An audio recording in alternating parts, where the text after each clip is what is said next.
Hello students, welcome to class 9th। Subject है social study. So students, social studies में आज हम सबसे पहले शुरुआत करते हैं हिस्ट्री से। स्टूडेंट्स, आपने इससे पहले क्लास 6, 7, 8 में सोशल स्टडी पढ़ी है। तो सोशल स्टडी में आपने हिस्ट्री में देखा होगा कि आपने जो कुछ भी पढ़ा वो इंडियन हिस्ट्री से रिलेटेड ज़्यादा रहता है। बट हम क्लास 9th में जो शुरुआत करते हैं, जो इसमें भारत और विश्व का इतिहास है, तो इसमें जो स्टार्टिंग जो हमारी होती है वो विश्व के इतिहास से होती है। तो आपने जो 6, 7, 8 में जो पढ़ा है आपने जितना भी, वो इंडियन हिस्ट्री से ज़्यादा रिलेटेड रहता है। बट यहाँ शुरुआत है वर्ल्ड हिस्ट्री से ज़्यादा शुरुआत है यहाँ, तो यहाँ वर्ल्ड हिस्ट्री से शुरुआत होती है। तो इसमें हमारा वर्ल्ड हिस्ट्री में सबसे पहला चैप्टर जो इसमें आता है वो आता है फ्रांसीसी क्रांति। सब लोग अपनी स्क्रीन में देख सकते हैं। जो इसमें सबसे पहला चैप्टर है वो है फ्रांसीसी क्रांति। तो इसमें फ्रांसीसी क्रांति से हम शुरुआत करते हैं। तो स्टूडेंट्स, आपको पता है कि किसी भी अगर हम हिस्ट्री की बात करते हैं, अपने पास्ट में जाते हैं, तो आप लोगों को पता है कि उस समय जो दौर था वो राजा महाराजाओं का दौर था। तो आपने देखा होगा कि राजा महाराजाओं का जो रहन सहन होता था, उनका जो राजशाही होती थी वो किस तरीके की होती थी। तो इसी में हम जो पहला चैप्टर शुरू कर रहे हैं फ्रांसीसी क्रांति। तो क्रांति से भी आप समझते हैं कि इंडिया में भी बहुत सारी क्रांति हुई है। तो आपको क्रांति के बारे में भी पता होगा, रेवोल्यूशन के बारे में आपको पता है।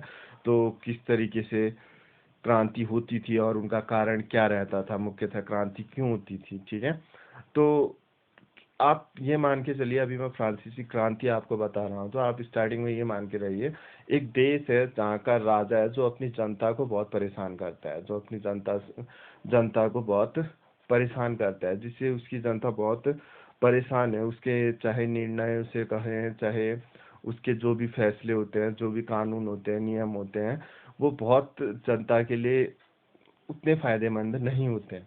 ठीक है, जिससे जनता परेशान रहती है हमेशा। तो यही चीज उन जनता को जब ये ज्यादा बोझिल लगी, ज्यादा परेशान होने वाली लगी, तो वही जनता का जो अपना विरोध करने का जो भी तरीका होता है, वही उनका क्रांति में बदल जाता है। वही उनके लिए उनकी क्या कहलाती है, क्रांति कहलाती है। ऐसे आपने इंडियन हिस्ट्री में बहुत सारी बातें सुनी होंगी, बहुत सारा आपने पढ़ा होगा। तो आज ये शुरुआत करते हैं फ्रांसीसी क्रांति की। फ्रांसीसी क्रांति का मुख्य मुख्य रूप क्या रहा कि जिस कारण फ्रांसीसी क्रांति हुई। तो मैं शुरू करूंगा फ्रांसीसी क्रांति। लेकिन फ्रांसीसी क्रांति थोड़ा ब्रॉड चैप्टर है, तो मैं इसको आपको 2-3 पार्ट में डिवाइड करके बताऊंगा, जिससे आपको सॉरी आसानी से समझ में आ जाए। बट मैं आपसे सबसे पहले कहूँगा फ्रांसीसी क्रांति शुरुआत कहाँ से हुई, क्यों हुई, क्या मुख्य कारण रहा इसका, क्यों फ्रांस में ये क्रांति हुई। तो इसको मैं 2-3 भागों में, लेकिन मैं सबसे पहले आपको ले जाता हूँ इसका मुख्य रीजन, जहाँ से शुरुआत हुई, बेस क्या रहा है इसका। तो मैं ये आपका फर्स्ट चैप्टर है फ्रांसीसी क्रांति। तो मैं आपको शुरू करता हूँ, मैं आपको एक एक करके पॉइंट क्लियर कर दूंगा। आप ध्यान से देखिए, आपको समझ में आ जाएगा। बट आपको ध्यान से देखना होगा। उसके बाद ही, जब ही आप पढ़ लेंगे, उसके बाद ही आपको क्या होगा कि इसके जो क्वेश्चन आंसर है वो आसानी से समझ में आ जाएंगे। तो शुरुआत करते हैं फ्रांसीसी क्रांति के। तो आप देख सकते हैं, अब जो हम शुरू कर रहे हैं मैं आपको बताता हूँ। आपने चैप्टर अभी मैंने आपको दिखाया था फ्रांसीसी क्रांति। तो इसकी शुरुआत कैसे होती है इस क्रांति की, ये मैं आपको बताऊंगा। सन 1774 में, ये देख लीजिए, अच्छी से देख लीजिए, आप अपनी स्क्रीन में देख सकते हैं। सन 1774 में, सन 1774 में बुर्बो राजवंश, ठीक है, ये बात याद रखिए, 1 नंबर का क्वेश्चन आता है। ठीक है, बुर्बो राजवंश का लुई 16 फ्रांस की राजगद्दी पर आसीन हुआ। कब? अब ये 1 नंबर का क्वेश्चन भी बनता है, लुई 16 कब राजगद्दी पर बैठा। ठीक है, ऑप्शनल भी आता है या 1 लाइनर क्वेश्चन में भी आ सकता है।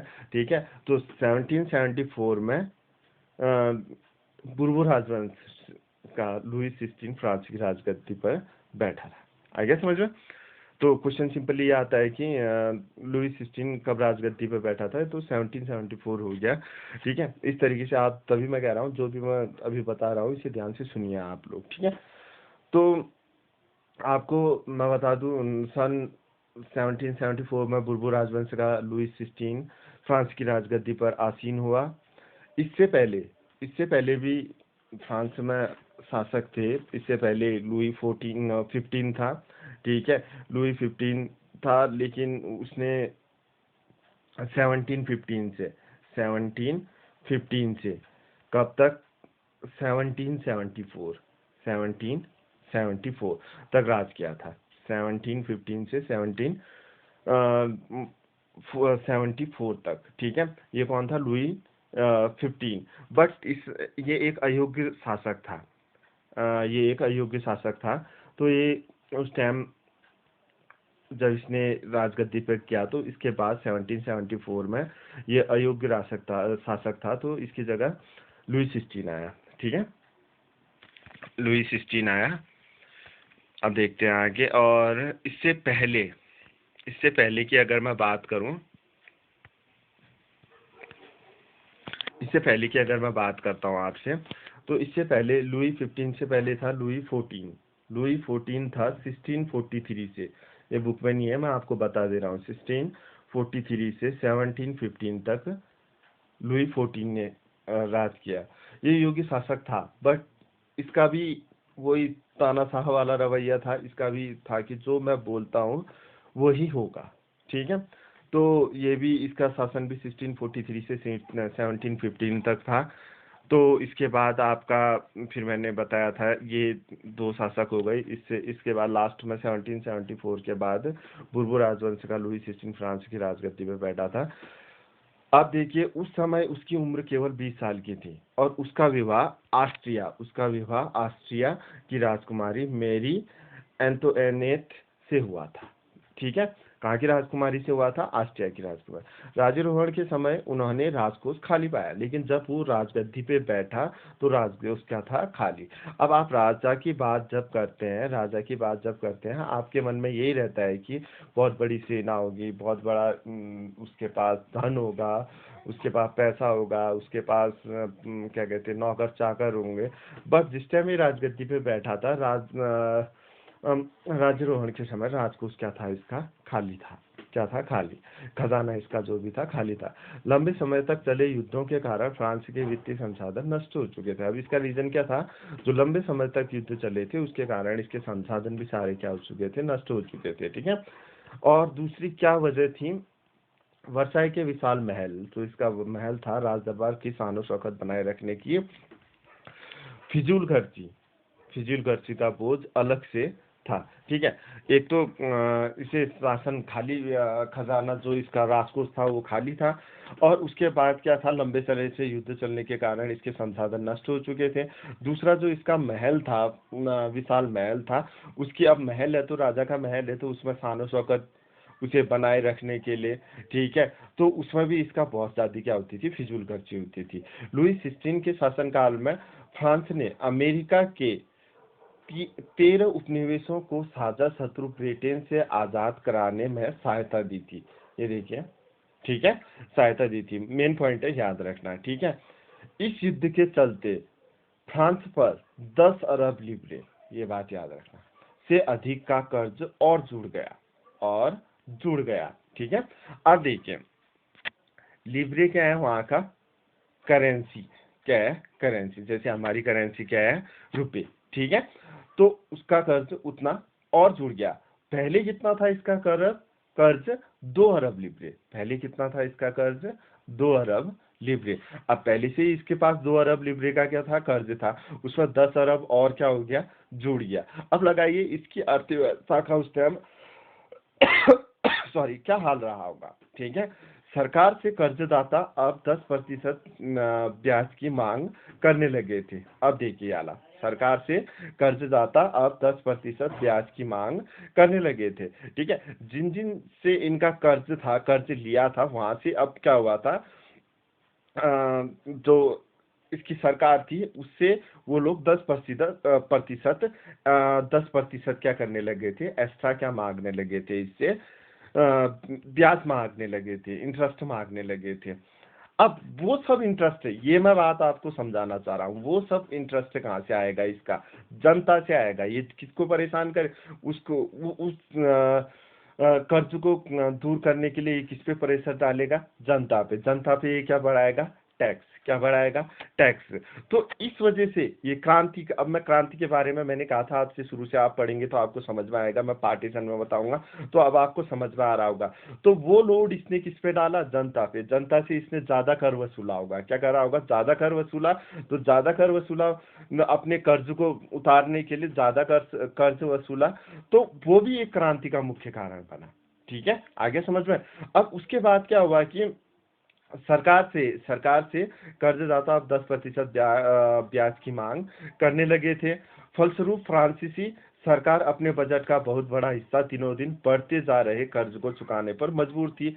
अब क्या हुआ कि फलस्वरूप फ्रांसीसी सरकार अपने बजट का बहुत बड़ा हिस्सा दिनों दिन बढ़ते जा रहे कर्ज को चुकाने पर मजबूर हो गई थी। अब उसने कर्ज चुकाना था। अपने नियमित खर्चों जैसे सेना के रखरखाव, राज दरबार, सरकारी कार्यालयों या विश्वविद्यालयों को चलाने के लिए फ्रांसीसी सरकार करों में वृद्धि के लिए बाध्य हो गई थी। ये आ गई बात यहाँ पे। ठीक है, अब उसने कर्ज चुकाना था, तो कर्ज चुकाने के लिए उसने क्या कर रहा था, फ्रांसीसी सरकार करों में वृद्धि के लिए बाध्य हो गई थी। उसने अपनी बाध्य हो गई, पर यह कदम भी नाकाफी हुआ। अब जितना जितना उसने कर बढ़ाया, फिर भी उसका कर्ज अपना पूरा नहीं चुकता हो पा रहा था, फिर भी उसका कर्ज अपना चुकता नहीं हो पा रहा था। ठीक है, आगे देखते हैं। उसने टैक्स तो बढ़ा दिया, जनता पे भी बढ़ा दिया, फिर भी उसका नहीं हो रहा था, तो फिर और जनता पे उस पर प्रेशर बढ़ा होगा। वो एक मुख्य रूप से क्या रहा, कारण रहा किसका, क्रांति का। अब आगे पढ़ते हैं। अपने नियमित खर्चों जैसे सेना के रखरखाव, राज दरबार, सरकारी कार्यालयों या विश्वविद्यालयों को चलाने के लिए फ्रांसीसी सरकार करों में वृद्धि के लिए बाध्य हो गई, पर यह कदम भी नाकाफी था। ठीक है, अब 18वीं सदी में फ्रांसीसी समाज 3 स्टेट्स में बटा था और केवल तीसरे स्टेट के लोग जनसाधारण ही कर अदा करते थे। ये बात याद रखना। 18वीं सदी, ये क्वेश्चन आता है 1 नंबर का, 18वीं सदी में फ्रांसीसी समाज कितने स्टेट में बटा हुआ था। तो फ्रांसीसी समाज 18वीं सदी में 3 स्टेट में बटा हुआ था। कितने स्टेट में बटा हुआ था, 3 स्टेट में। यह अभी आगे पढ़ेंगे आप। ठीक है, और उसमें से लेकिन खास बात क्या थी, पहला और दूसरा कर मुक्त था, खाली थर्ड स्टेट जो था वही क्या करता था, टैक्स देता था, वही क्या देता था, कर देता था। आगे समझ में। अब वर्गों में विभाजित फ्रांसीसी समाज मध्यकालीन सामंती व्यवस्था का अंग था। ठीक है, जो ये अलग अलग पार्टीशन में बटे थे, ये वर्गों में विभाजित फ्रांसीसी समाज मध्यकालीन सामंती व्यवस्था का अंश था। ठीक है, अब प्राचीन राजतंत्र पद का प्रयोग सामान्यतः सन 1789 से पहले के फ्रांसीसी समाज एवं संस्थाओं के लिए होता था। किससे पहले के लिए, 1789, ये बात याद रखना। ठीक है, अब ये कह रहा है आपसे चित्र 2 में। ठीक है, अब चित्र 2 अभी आपको दिख नहीं रहा होगा, ये अभी मैं दिखाऊंगा फिगर में, अभी आप देख लेना, ये अपनी बुक में देख लेना, लेकिन आगे देख लेना आपको समझ में आ जाएगा। फ्रांसीसी समाज की वर्ग व्यवस्था को दर्शाता है। ठीक है, जो फिगर बना होगा आप बुक में देख लीजिए। पूरी आबादी में लगभग 90% किसान थे। ये याद रखना, जितनी फ्रांस की आबादी थी उसके 90% क्या थे, किसान थे। 90% लोग क्या थे, किसान थे वहां के। ठीक है, लेकिन जमीन के मालिक किसानों की संख्या बहुत कम थी। लेकिन जो जिनकी खुद की जमीन थी, ठीक है, 90% तो किसान थे, बट उनमें से जिनके पास खुद की जमीन थे वो क्या थे, अपनी जमीन पे खेती नहीं करते थे, वो किसी और से, सामंत लोगों की किसी और की जमीन लेके या फर्स्ट या सेकंड स्टेट वालों की जमीन लेके उन पे खेती करते थे, या थर्ड स्टेट के लोगों के, जो थर्ड लोगों में भी, थर्ड स्टेट में भी जो अमीर लोग थे उनकी लेते थे। अभी आपको मैं फिगर में समझा दूंगा वो बता के, ठीक है। तो उनके पास खुद की जमीन नहीं थी, ठीक है। 90% तो किसान थे, लगभग उनमें से भी आधों के पास अपनी खुद की जमीन नहीं थी। लगभग 60% जमीन पर कुलीनों, देखिए 60% में किसका अधिकार था? कुलीनों का। कुलीन हमारा आता है सेकंड स्टेट, क्योंकि मैंने आपको बताया था 3 स्टेटों में बटा हुआ था। कितने स्टेटों में बटा हुआ था? 3 स्टेटों में। इन 3 स्टेटों में से जो 60% थे कुलीनों के पास थे, कुलीन जो थे सेकंड स्टेट में आते थे। कौन से स्टेट में आते थे? सेकंड स्टेट में आते थे। और फर्स्ट कुलीनों, चर्च और तीसरे स्टेट के अमीरों के पास थी 60% जमीन। अब कुलीन आते थे सेकंड स्टेट में, चर्च, और चर्च से यहाँ मतलब है पादरियों से, जो फादर होते हैं, धार्मिक गुरु होते हैं, उनके पास। और थर्ड स्टेट के कुछ अमीर लोग होते थे, उनके पास से ये 60% जमीन उनके पास थी। ये उनसे जमीन अपना खेती बाड़ी करने के लिए लेते थे, ठीक है। प्रथम 2 स्टेट कुलीन वर्ग एवं पात्री वर्ग के लोगों को कुछ विशेषाधिकार जन्मजात प्राप्त थे, ठीक है। अब यहाँ गौर करने वाली बात है, ठीक है। जो फर्स्ट और सेकंड जो स्टेट था उसके पास कुछ जन्मजात अधिकार थे। जन्मजात अधिकार मतलब जो बचपन से ही मिले होते हैं, ठीक है, उनके पैदा होने से ही उनके साथ जुड़ जाते हैं, ठीक है। अब हम आजकल के टाइम में ये नहीं कह सकते हैं कि अब जैसे कोई गरीब है, किसान है, खेती बाड़ी करता है अपना, ठीक है, उसका बेटा भी कल के दिन किसान ही बनेगा, ठीक है। जरूरी नहीं है वो अच्छी पढ़ाई करे, अच्छा और मेहनत करे, उसके माँ बाप उसे पढ़ा रहे हैं, सब चीज करे, तो कल के दिन वो डॉक्टर भी बन सकता है, इंजीनियर भी बन सकता है, या एग्रीकल्चर डिपार्टमेंट पे खेती बाड़ी में ही कोई अपना ऑफिसर बन सकता है, या साइंटिस्ट बन सकता है, कुछ भी बन सकता है, ठीक है। बट यहाँ क्या था कि जो पहले से ही यहाँ तय था कि जो फर्स्ट स्टेट और सेकंड स्टेट के थे उनको जन्मजात ही कुछ क्या थे, अपने अधिकार थे। अब ये तो नहीं कह सकते हैं कोई कोई ऑफिसर है कि उसका लड़का भी ऑफिसर ही बनेगा, ठीक है। अगर वो पढ़ लिख रहा है तो तभी वो भी आगे अपने पिता के जैसे, अपने फादर के जैसे अफसर बन सकता है। अगर वो पढ़ेगा लिखेगा ही नहीं तो कैसे बनेगा? बट यहाँ फर्स्ट एंड सेकंड स्टेट में ऐसा नहीं था, उनको जन्मजात ही ये क्या थे, अधिकार प्राप्त थे।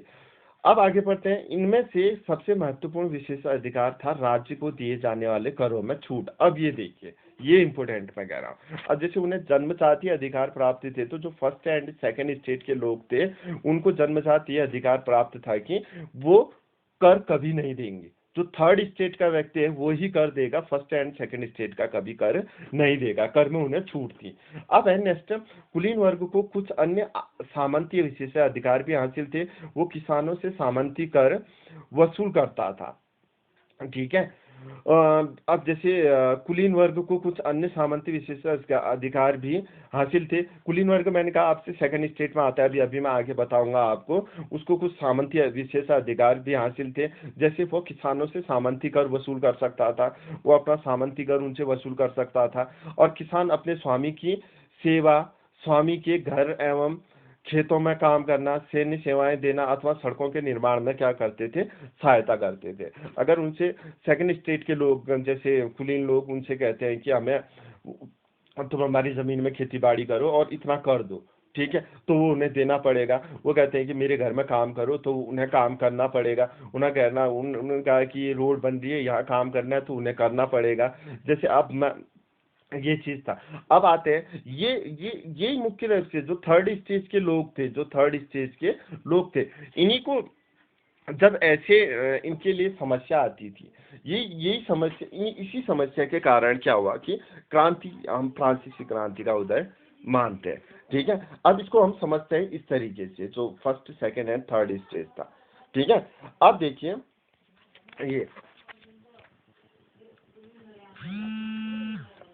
ये है आपका फर्स्ट स्टेट, और फर्स्ट स्टेट में आता था आपका पादरी वर्ग, ठीक है। सेकंड स्टेट, इसमें आता था कुलीन वर्ग, और थर्ड स्टेट, इसमें सबसे ज्यादा पढ़े लिखे लोग आपके होते थे, इसमें सबसे ज्यादा आपके पढ़े लिखे लोग होते थे, ठीक है। बट फिर भी ये लोग क्या करते थे, अपना कर्ज जो थे, यही लोग जो टैक्स पे करते थे वो सिर्फ यही लोग करते थे। ये दोनों आपने टैक्स से मुक्त थे, जन्मजात इनको ये अधिकार प्राप्त था। आगे समझ में, ठीक है। यही बात पीछे हो रही थी, ये आप अच्छी से नोट भी कर सकते हैं। आपको अभी क्वेश्चन आंसर करने में आपको मदद मिलेगी, अगर आप कॉपी में लिखना चाहते हैं तो लिख सकते हैं। देखिए, प्रथम स्टेट में सिर्फ आते थे पादरी वर्ग। पादरी वर्ग मतलब चर्च के पादरी जो होते हैं, धार्मिक गुरु होते हैं। सेकंड वर्ग में आते थे कुलीन वर्ग, यानी कि जो सक्षम वर्ग, सामंती लोग होते थे, वो आते थे, जिनके पास जमीनी होते थे, सब चीज होती थी। अब देखिए, तृतीय स्टेट, थर्ड स्टेट में आते थे पढ़े लिखे लोग, बड़े व्यापारी, अदालती कर्मचारी, वकील आदि, और किसान, कारीगर, छोटे किसान, भूमिहीन मजदूर, भूमिहीन नौकर, ये सब लोग आते थे। तो इस तरीके से ये जो था, जो ये थर्ड स्टेट था, यही सबसे ज्यादा इनके लिए क्या था, काम करता था। सबसे ज्यादा वर्क इन अपना वर्क करता था। बट सबसे ज्यादा ये टैक्स एक्स पे थर्ड स्टेज ही करता था, ठीक है, फर्स्ट और सेकंड में। और जबकि जबकि ठीक है, यहाँ फर्स्ट स्टेट और सेकंड स्टेट की आबादी बहुत कम थी, और यहाँ की आबादी सबसे ज्यादा थी, यहाँ के लोगों की, ठीक है। तो ये लोग, ये कम थे और अमीर थे, ठीक है। बट यहाँ गरीब ज्यादा थे और पढ़े लिखे ज्यादा थे, गरीब ज्यादा और साथ में एजुकेटेड भी थे वो लोग, ठीक है। बट ये लोग एजुकेटेड होने के बावजूद भी टैक्स पे करते थे, और ये लोग टैक्स से मुक्त थे, जिस कारण इन क्या कहते हैं, फ्रांस की क्रांति हुई, ये आप कह सकते हैं, ठीक है। क्या कह सकते हैं, जिस कारण फ्रांस की क्रांति हुई। आगे समझ है। अब ये तीन स्टेट, अब आगे इस स्टेट को समझते हैं, तो हम लोग देख ले किस तरीके से समझते हैं, ठीक है।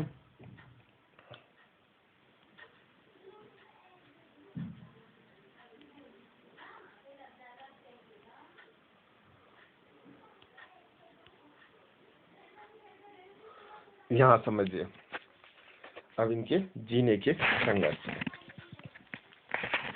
जीने का संघर्ष जो मुख्य कारण है। आप फ्रांस की जनसंख्या सन 1715 में देखिए, 1715 में 2.3 करोड़ थी। कितना थी? 2.3 करोड़, ठीक है। जो सन 1789 में सॉरी, कितना हो गई? 2.8 करोड़। कितना हो गई? 2.8 करोड़। परिणामतः अनाज उत्पादन की तुलना में उसकी मांग काफी तेजी से बढ़ी।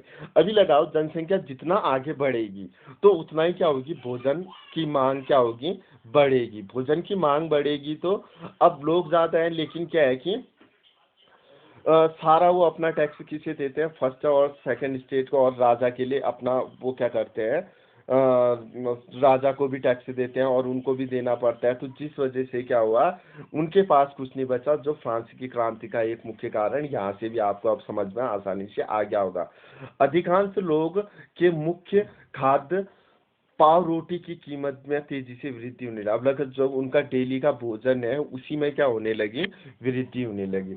अधिकतर कामगार कारखानों में मजदूरी करते थे और उनकी मजदूरी मालिक तय करते थे। अब जैसा क्या होता है कि आप अपने घर का काम कर रहे हैं, आप किसी मिस्त्री को बुला रहे हैं, उससे कहो कि ये करना है, ये बनाना है, तो आप उससे पूछते हो कि कितना आप लोग हैं, तो वो कहता है कि आजकल तो 500-600 एक दिन का चल रहा है। बट यहाँ ऐसा नहीं होता था। ये क्या करते थे, जिस मालिक के पास काम करने जा रहा है वही उनकी मजदूरी तय करेगा कि 1 रुपए का तुम एक दिन काम करोगे तो तुम्हें 10 रुपया मिलेगा, तो उसने उस 10 रुपये में करना है। लेकिन मजदूरी महंगाई की दर से नहीं बढ़ रही थी। अब जैसा मालिक कह रहा है, जितना कर रहा है उन्होंने काम करना है, उतना काम दे देगा, और महंगाई बढ़ती जा रही है, उस हिसाब से उनकी क्या कर रही है, मजदूरी नहीं बढ़ रही है।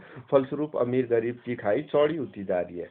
ये एक मुख्य कारण किसका रहा, फ्रांस की क्रांति का। स्थितियां तब और बदतर हो जाती जब सूखे और ओले के प्रकोप से पैदावार गिर जाती। ये याद रखना। ठीक है। अब उसमें क्या हुआ कि सूखा पड़ गया और ओला पड़ गया तो खेती बाड़ी क्या हो गई, चौपट हो गई।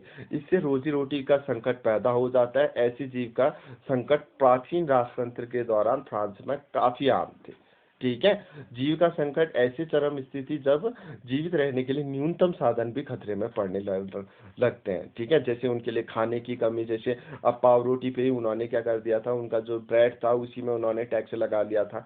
मान लिया 1 रुपए का टैक्स, वो 10 रुपए का ब्रेड आता है तो वो उन्हें वो 100 रुपए में देते। कितने रुपए में देते? 100 रुपए में। ठीक है। 100 रुपए में देते। 10 रुपए की चीज 100 रुपए में मिल रही है तो जनता कितनी परेशान होगी। ठीक है। कितनी परेशान होगी। तो ये मुख्य कारण किसका रहा, फ्रांसीसी क्रांति का। ठीक है। इस तरीके से जो first state and second state and third state भी मैंने आप लोगों को बताया, ये भी आप ध्यान से देख लेंगे। ठीक है। ये इनमें देखिए पादरी वर्ग और ये कुलीन वर्ग सब इन्हीं को करना पड़ता था टैक्स पे। ठीक है। जिस वजह से फ्रांस की क्रांति क्या हुई। ठीक है। अब इस चीज को, अब मैंने ये इतना आपको बता दिया, इससे आपको क्लियर हो गया होगा कि फ्रांस की क्रांति का जो मुख्य बेस था। अब इसके आगे जो हम देखेंगे वो नेक्स्ट वीडियो में देखेंगे। आज के लिए इतना ही। आगे देखेंगे तो आपको आगे फ्रांसीसी क्रांति का मुख्य कारण पूरा समझ में आ गया होगा। वैसे तो इतना चैप्टर पढ़ने के बाद आपको आ गया होगा। अगले वीडियो में हम आपको कोशिश करेंगे कि जो नेक्स्ट वीडियो में है उस चैप्टर को हम खत्म कर दें और आप लोगों को अच्छी से समझ में आ जाए। ठीक है। मिलते हैं नेक्स्ट वीडियो में। फिर जब ये पूरा चैप्टर हो जाएगा, ये पॉइंट आप जितने बता रहा हूँ मैं उतने याद रखिए। उसके बाद आपको इसके क्वेश्चन आंसर करा देंगे ताकि ये क्वेश्चन आंसर करते टाइम आपको क्या हो कि कोई परेशानी ना हो। जैसे आज बहुत सारे मैंने आपको बताया था कि ध्यान से सुनेंगे तो आपको बहुत सारे नोट्स आपको मिले होंगे। ठीक है। आपको बहुत सारे क्वेश्चन एक एक मार्क्स के यहाँ बन रहे हैं। जैसे लुईस 16 कब राजगद्दी पे बैठा था, 1774 में। राजगद्दी में बैठे टाइम लुईस 16 की एज कितनी थी, 20 ईयर्स। उसका विवाह किससे हुआ था, ऑस्ट्रिया की राजकुमारी मैरी एंटोइनेट। ठीक है। एनेट। ठीक है। और इस तरीके से उसमें पहले कितना कर्ज था। ठीक है। बाद में उसका कर्ज कितना बढ़ गया था। इस तरीके से बहुत सारी चीजें। ठीक है। और फ्रांसीसी समाज कितने स्टेट में बटा हुआ था, 3 स्टेट में बटा हुआ था। ठीक है। और वहाँ की कितने परसेंट जनसंख्या किसान थी, 90%।